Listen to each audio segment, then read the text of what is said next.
कुणी लावला काय माहिती. तर इथं कडवईची इथं ट्रॅकच्या इथं आग लागली आहे. तर आता ही इथून आम्ही विजवतोय. ठीक आहे, हे पकडा जरा. हा ओके, इकडचं दाखवा. इकडे दिसतंय. हां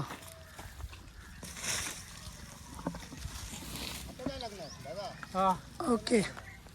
ठीक आहे. खाली कुठे नाही ना. तर हे बघा या साईडला पूर्ण अशी खालतून वरती आलेली. पकडा हे बघा, ही इथून पूर्ण आग आली होती. हे बघा ह्या पूर्ण ह्या साईडला हा रोड आहे ना पूर्ण, म्हणजे हा ट्रॅक जाम झाला असता. इथून जी आग लागली होती एवढीपर्यंत. तर आता इकडची आग विझवली. ठीक आहे, ह्या दादाने मदत केली त्यासाठी. एवढी आग विझवली आम्ही. असं सहकार्य करत राहा. तुम्ही नसते तर प्रॉब्लेम झाला असता. तर ह्यांनी पाण्याची सोय केली. ओके, अशा पद्धतीने झालेली आहे. ठीक आहे, धन्यवाद.